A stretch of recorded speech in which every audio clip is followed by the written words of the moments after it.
This is not to make you write poetry like me.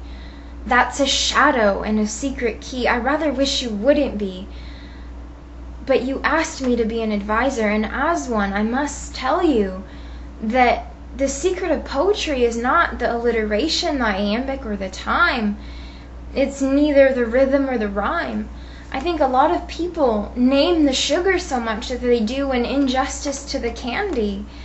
And as much as you admire my writing, I also feel obligated to confess that it takes a great deal of rambling to get to the meaning of my exaction. And I hope that you live enough to write that way. And that I mean, in the same way that I mean it, I mean, see, that was the second self, and as annoying as it is at times, it must be permitted to, and it plays an important role. You cannot describe her eyes like they're new. You can't place words on the emotion. And so you'll say, oh, I'm no poet. But that's easy, isn't it?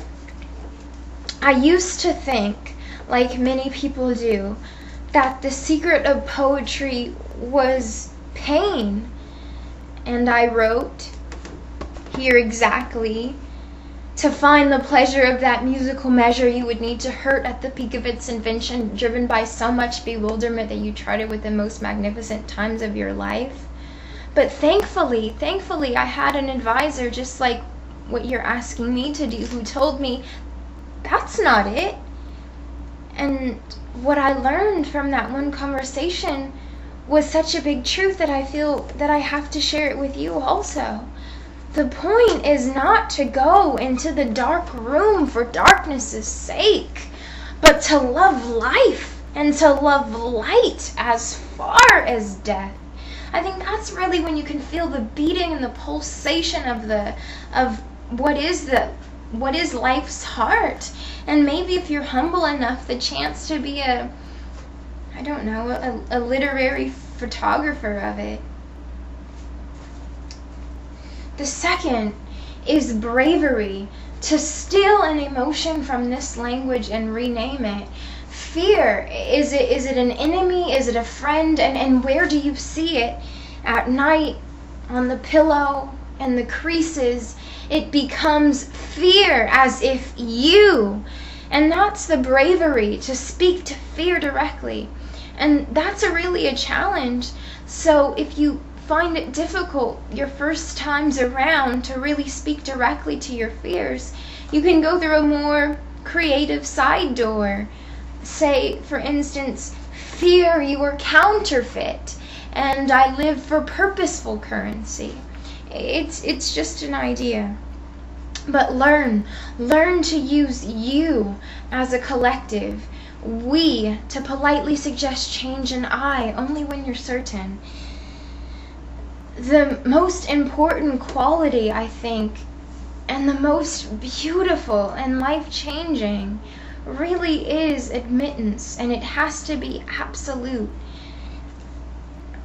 You have to unveil yourself to the paper world that might hear you, laugh, and shadow an already internal echo. So silence the bird that keeps you shy, no worse the bird that helps you hide, remembering that they are only parrots. Feign, but never lie. Don't fake what you don't feel. I can't hold the ocean, nor can my love's eyes be made of marble, but that was the sensory experience, and that's how I truly perceived it. Your writing is a mirror to your place. Do not write a lie on the surface of your say and screaming it, expect it to translate. If you have nothing to write, well, make that admittance too. And never write as a form of popularity or social advancement. Write color nude, and don't shame it. See it all. See as much as you can. And write it as it's falling into your brain, but don't sift it before it hits the page. Please forget rhythm and forget rhyme. Use whatever human themes you need.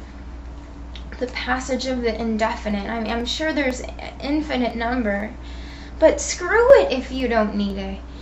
If you want to write like me, man, that's a shadow and a secret key, as I said, locked even to me.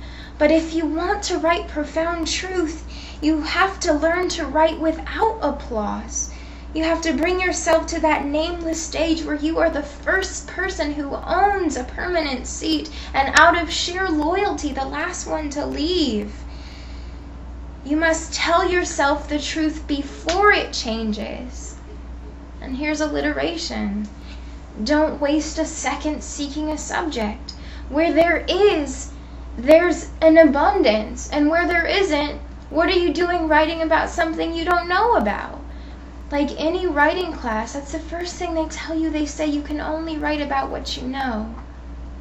I'm really no expert, but these are the things that I've learned.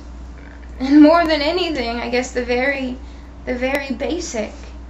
If you want to write, you have to have two things: the medium and the utensil.